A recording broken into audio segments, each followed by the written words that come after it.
आणि एक मोठी बातमी समोर येते अहिल्यानगरमधून। भारतीय जनता पक्षाचे उत्तर नगर इथले जिल्हाध्यक्ष नितीन दिनकर यांनी पदाचा त्वरित राजीनामा द्यावा।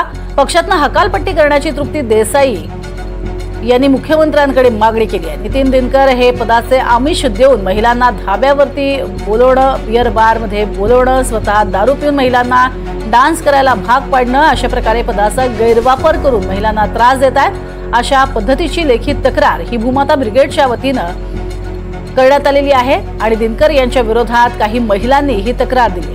नितीन दिनकर हे राधाकृष्ण विखे पाटील यांचे जवळचे मानले जातात। त्यांच्या विरोधात जाहीरपणे कोणी बोलत नाही असाही आरोप तृप्ती देसाई यांनी केलेला आहे। तृप्ती देसाई यांनी केलेले हे गंभीर स्वरूपाचे आरोप आहेत आणि त्यांनी थेट नितीन दिनकर यांच्या विरोधात आक्रमक होत मुख्यमंत्र्यांकडेच तक्रार दाखल केली आहे।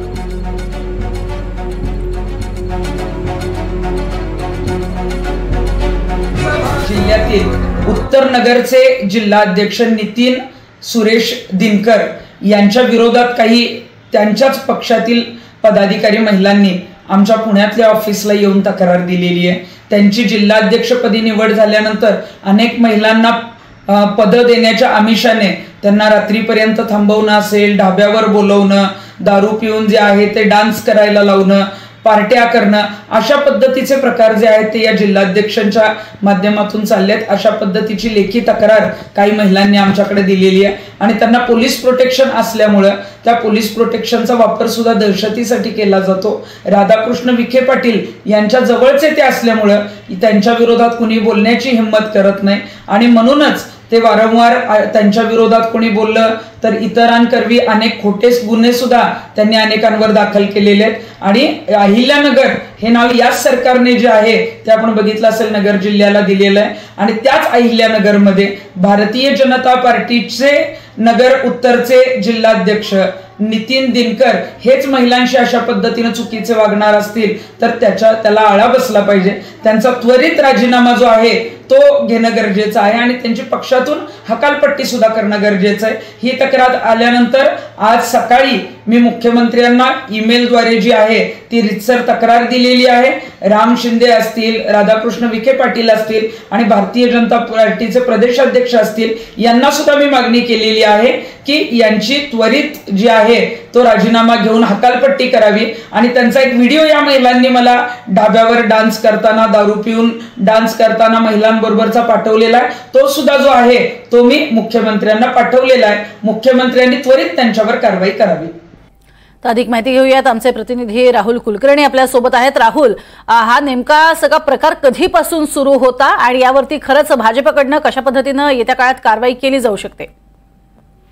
करावी लागेल, कारण समजा आपण असं गृहीत धरलं की पक्षांतर्गत संघर्षातनं हे घडलेलं आहे, असं काही क्षणासाठी जरी गृहीत धरलं तर हे जे वर्तन आहे ते अत्यंत आक्षेपार्ह आहे। कारण जो व्हिडिओ आता दिसतोय स्क्रीनवरती तर तो तिथेच उपस्थित असलेला कुणीतरी बनवलाय आणि त्याबरोबरच बियर बार म्हणजे बियर पित असतानाचे 2-3 जणांचे त्यात व्हिज्युअल्स दिसत आहेत। आश्चर्याची बाब काय की भाजप अंतर्गत अशी कोणतीच पद्धती नाही आहे का की पक्षाच्या बाहेर असलेल्या देसाईंकडे जाऊन ह्या महिलांना सांगावं लागलं? याचा अर्थ 2 होतात। एक म्हणजे ते स्पर्धेतनं घडलेलं असलं तरी ते चुकीचं आहे आणि आपल्या पक्षामध्ये ह्याच्यावरती कुणी काहीही करू शकणार नाही असं वाटल्यामुळं किंवा पक्षाच्या बाहेरच्या यंत्रणेचा वापर करून याचा छडा लावावा असाही विचार कोणीतरी केलेला असावा। अर्थात पुन्हा तेच आहे की जिल्हाध्यक्ष नितीन सुरेश दिनकर यांचं जर काही म्हणणं असेल तर NDTV ते जरूर समजून घेईल, कारण हा व्हिडिओ तृप्ती देसाई यांनी मुख्यमंत्र्यांना पाठवला, लेखी स्वरूपात पाठवलाय।